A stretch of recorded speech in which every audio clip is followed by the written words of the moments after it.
इस फिल्म की शुरुआत होती है बीच पर एक कार्निवल से। यहाँ लोग काफ़ी तादाद में इसे एंजॉय कर रहे हैं। तभी हमारा सामना होता है माइकी से। माइकी हमसे बातें करता हुआ कहता है कि वो फेमस प्ले राइट यूजन ओ'नील के जैसा प्ले राइट बनना चाहता है। फिलहाल वो इस कोनी आइलैंड पर लाइफ गार्ड का काम करता है। इसके बाद हम एक लेडी को सूटकेस के साथ आते हुए देखते हैं। इसका नाम कैरोलिना है। कैरोलिना हम्टी रेनल की डॉटर है। हम्टी की सेकंड वाइफ गिनी को तलाशते हुए कैरोलिना यहाँ पहुँची है। यहाँ एक शख्स से वो गिनी के बारे में पूछती है। वो शख्स बताता है कि उसे कोई आइडिया नहीं कि गिनी कहाँ है। यहाँ में इनकी बातों से पता चलता है कि गिनी एक वेट्रेस के तौर पर यहाँ काम करती है। कैरोलिना ने गिनी को कभी नहीं देखा। वो जब गिनी के सामने पहुँची है तब भी गिनी के बारे में पूछती है। कैरोलिना अपने फादर का नाम बताती है। इस पर गिनी अपनी आइडेंटिटी डिस्क्लोज करती है। कैरोलिना गिनी से कहती है, आप काफ़ी यंग हो, मैंने तो आपको काफ़ी उम्र दराज समझा था। कैरोलिना बताती है कि उसकी माँ की डेथ हो चुकी है। वो कहती है कि वो बिल्कुल अपनी माँ की तरह दिखती है। गिनी बताती है कि उसे लगा कि हम्टी न्यू जर्सी मूव कर गया है। वो कैरोलिना को अपने रहने की जगह दिखाती है। गिनी कहती है कि हम्टी कुछ ही घंटों में यहाँ आने वाला है। वो आगे ही बताती है, मेरे फर्स्ट हस्बैंड से मेरा एक बच्चा है रिची, तुम कभी बच्चे पैदा मत करना, लाइफ बहुत मुश्किल हो जाती है। इतने में हम्टी यहाँ पहुँचा है। कैरोलिना को देखकर वो उस पर गुस्सा होता है। वो कहता है, मैंने तुम्हें मना किया था कि तुम मेरे घर पर कभी कदम मत रखना, इसके बाद भी तुम यहाँ पहुँची। हम्टी गिनी पर भी गुस्सा होता है जिसने कैरोलिना को अंदर आने दिया। वो कैरोलिना पर गुस्सा होते हुए कहता है, तुमने मेरी मर्जी के खिलाफ उस मॉबस्टर फ्रैंक से शादी की। मैंने तुम्हारे एडुकेशन के लिए कैसे कैसे अरेंजमेंट किए थे, पर तुमने उस फ्रैंक को चुना। उस फ्रैंक के खुमार में तुमने मुझे छोड़ दिया, अपनी माँ की भी फिक्र नहीं की। कैरोलिना माफ़ी मांगते हुए कहती है कि तब वो महज 20 साल की थी। हम्टी उसे डांटता है कि कैरोलिना की मदर ने हम्टी से वादा लिया था कैरोलिना के एडुकेशन को पूरा कराने का। हम्टी वो भी नहीं कर पाया। यहाँ वो ये कबूल करता है कि उसने कैरोलिना को बहुत मिस किया और आज भी अपनी डॉटर से बहुत प्यार करता है। कैरोलिना बताती है कि वो फ्रैंक से भागती फिर रही है। वो कहती है, फ्रैंक मुझे मार देना चाहता है क्योंकि उसे लगता है कि मैंने उसके खिलाफ FBI को सबूत दिए हैं। हम्टी अपनी बेटी की मजबूरी को समझता है। वो कहता है, मैं तुम्हें एक शर्त पर यहाँ रहने दूंगा, तुम यहाँ काम करके पैसे कलेक्ट करोगी और अपनी आगे की एडुकेशन की तैयारी करोगी और अपनी लाइफ को बेटर बनाओगी। कैरोलिना इसके लिए मान जाती है। गिनी कैरोलिना के लिए वेट्रेस का जॉब ढूंढती है। गिनी अपने बेटे रिची की भी देखरेख करती है। इन सब में और अपने वेट्रेसिंग के काम में वो काफ़ी व्यस्त रहती है। रिची कई दिनों से अपना स्कूल मिस कर रहा है। इस बात के लिए गिनी रिची को डांटती है। रिची एक्सेप्ट करता है कि उसने हम्टी के पॉकेट से पैसे चुराए थे। गिनी उसे डांटते हुए कहती है, तुम्हें अपने फादर की जेब से पैसे नहीं चुराने चाहिए। रिची कहता है, वो मेरे फादर नहीं है। वो कभी भी हम्टी को पिता के तौर पर एक्सेप्ट नहीं करता। रिची बड़ा शरारती है। उसे आग लगाने का बड़ा शौक है। जो कुछ भी मिलता है उसे जला देता है। गिनी से वो अक्सर पूछता रहता है कि आखिर उसके पिता कहाँ हैं। गिनी उसे समझाती है कि उसके पिता अब जा चुके हैं। इधर में माइकी बताता है कि एक टाइम था जब वो हम्टी और गिनी किसी को भी नहीं जानता था। बात तब की है जब एक शाम गिनी बीच पर वॉक करते हुए जा रही थी। माइकी उसे यहाँ ना टहलने के लिए वार्न करता है। वो छाता लगाकर उसकी हेल्प करता है। इसके बाद दोनों ने मिलना जुलना शुरू कर दिया। माइकी गिनी से बताता है कि उसे प्ले राइटर बनना है। वो प्लेज लिखना चाहता है जिसमें प्रोटैगनिस्ट को मारा जाता हो, उनकी कमजोरी का फ़ायदा उठाया जाता है। अगली बार माइकी से मिलने की गिनी तैयारी कर रही है। वो अपने बालों को संवारती है। खुद को तैयार करते हुए वो इस बात की भी तैयारी कर रही है कि वो माइकी से कैसे बात करेगी, कैसे उसे कहेगी कि उसकी शादी एक गलती थी, वो किस तरह से माइकी को इम्प्रेस कर पाएगी। इसके बाद बीच पर हमें माइकी और गिनी को एक साथ दिखाया जाता है। दोनों यहाँ रति क्रिया करते हैं। इसके बाद गिनी माइकी से बताती है, मैंने तुमसे झूठ बोला है, मेरी उम्र 35 नहीं बल्कि 39 है और मैं शादीशुदा हूँ। माइकी कहता है कि इन सब का उससे कोई फ़र्क नहीं पड़ता। पहले भी वो शादीशुदा औरतों से रिश्ते बना चुका है। गिनी बताती है कि उसका पहला हस्बैंड ड्रमर था। उसे देखकर गिनी आकर्षित हुई और उससे शादी की। फिर उसे कोई दूसरा मर्द पसंद आ गया। गिनी ने उस मर्द से भी जिस्मानी संबंध बनाया। गिनी के पहले हस्बैंड को पता चल गया और वो गिनी को और रिची को छोड़कर चला गया। गिनी कहती है कि उसके हस्बैंड के जाने के बाद उसे रियलाइज़ हुआ कि प्यार क्या होता है, पर तब तक बहुत देर हो चुकी थी। इसके बाद गिनी को हम्टी मिला। हम्टी भी उसी दौर से गुजर रहा था जिससे कि गिनी। इस तरह दोनों एक डाइनर पर मिले, दोनों में इकरार हुआ और फिर शादी। पर गिनी ने कभी हम्टी से प्यार नहीं किया। उसने शादी सिर्फ अपने हालातों से समझौता करते हुए की थी। वो कहते हैं कि माइकी के साथ उसे वो प्यार महसूस होता है जो उसे चाहिए। अब दोनों एक साथ हमें दिखते हैं, एक साथ ये वॉक पर जाते हैं, हर दिन हम बिस्तर होते हैं। गिनी के लिए माइकी ने एक नई जगह देखी है, दोनों यहाँ जाकर भी संभोग करते हैं।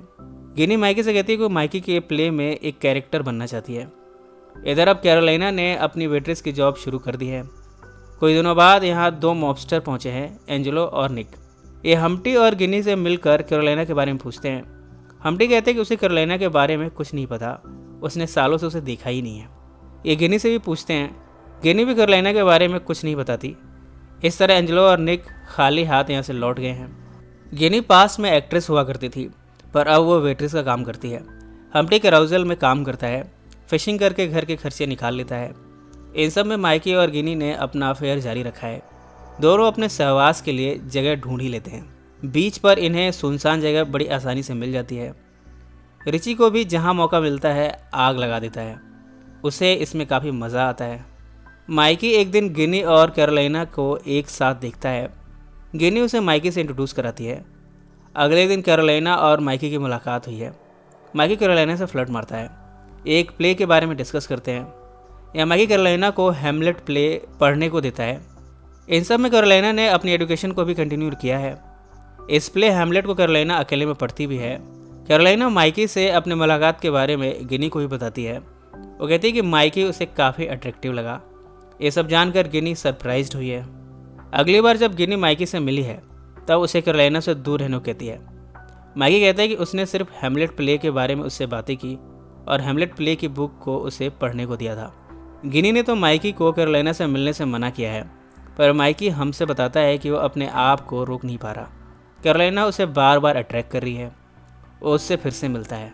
कैरोलिना जब अपनी क्लास से निकलती है तब माइकी उसे लिफ्ट देता है। माइकी उसे अपने साथ चलने को कहता है। कैरोलिना कहती है कि उसे अपने काम पर जाना है, उसे देर हो रही है। बाद में कैरोलिना इन सब के बारे में गिनी से बताती है। कैरोलिना इस बात से अनजान है कि गिनी का माइकी से अफेयर चल रहा है। वो कहती है कि उसे माइकी पसंद है। ये सब जानकर गिनी काफ़ी गुस्सा होती है, पर वो अपने अफेयर को भी छुपा रही है। गिनी कहती है, तुम उसे दूर रहो, उसकी एक लवर है, वो बाद में तुम्हें ज़रूर हर्ट करेगा। इससे बेहतर है कि तुम किसी और को ढूंढो, माइकी एक धोखेबाज है। वो ये भी कहती है कि मर्दों पर भरोसा नहीं करना चाहिए, वे बड़े धोखेबाज होते हैं। बाद में वो अपना गुस्सा यहाँ के सामान पर उतारती है। हम्टी गिनी को शांत करता है।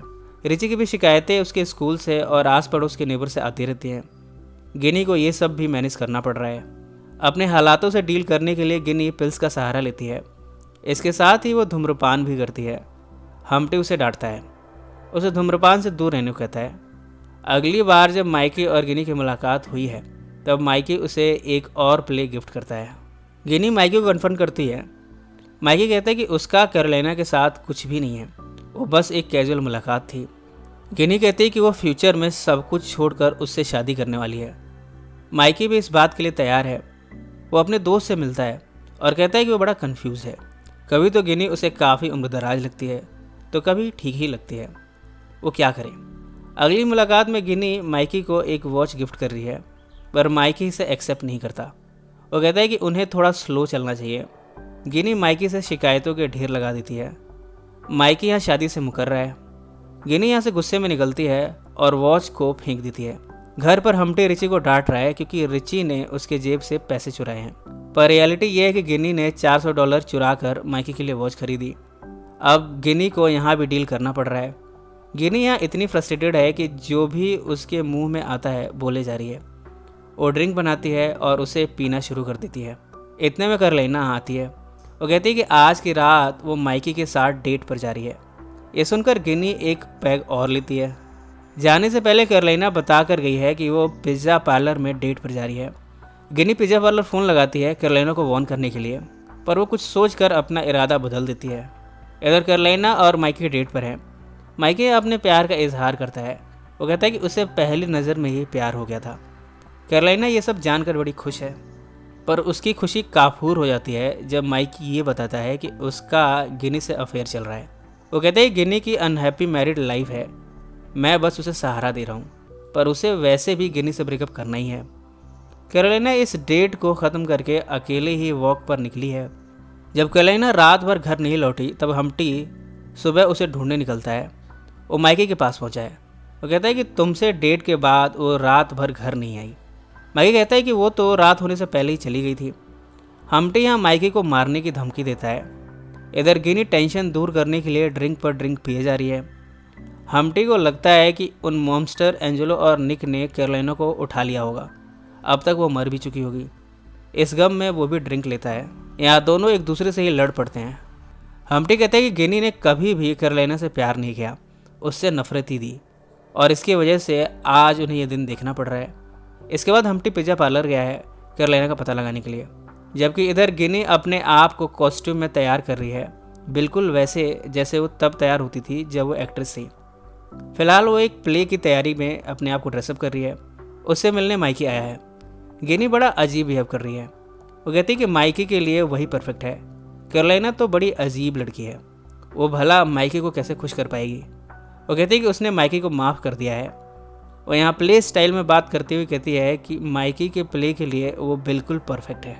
माइकी कहता है कि उसे पता चल चुका है कि गिनी ने पिज़्ज़ा पार्लर में फ़ोन लगाया था और कैरोलिना के गायब होने में उसका हाथ है। इन सब के बाद माइकी यहाँ से चला जाता है। हम्प्टी को कैरोलिना की खबर नहीं लगी और वो वापस आ गया है। घर आकर वो गिनी को इस ड्रेस में देखकर हैरान होता है। वो कहता है, तुम पागल हो गई हो, ये ड्रेस तुमने कब खरीदी। गिनी काफ़ी डिस्टर्ब लग रही है। हम्प्टी उसे शांत करता है और कहता है, तुम कभी मुझे छोड़ के मत जाना। इधर हम रिची को आग लगाते हुए देखते हैं। इसी नोट पर यह फिल्म समाप्त हो जाती है। फिल्म में दिखाया नहीं गया कि कैरोलिना आखिर गई कहाँ, उसके साथ क्या हुआ, पर जब गिनी ने पिज़्ज़ा पार्लर में फ़ोन लगाया तब वो रुक गई। तब वो कुछ सोचती है। ये सीन साफ दर्शाता है कि गिनी के दिमाग में आइडिया आया कैरोलिना को अपने रास्ते से हटाने का। इसके लिए उसने उन मॉबस्टर्स को कांटेक्ट किया, निक और एंजेलो से कांटेक्ट किया और कैरोलिना के बारे में बता दिया, और उसके बाद से कैरोलिना गायब हो गई। इस कहानी में गिनी कभी ये एक्सेप्ट नहीं कर पाई कि वो बूढ़ी हो गई है। सो फ्रेंड्स, फिर मिलेंगे ज़िंदगी के किसी नए मोड़ पर।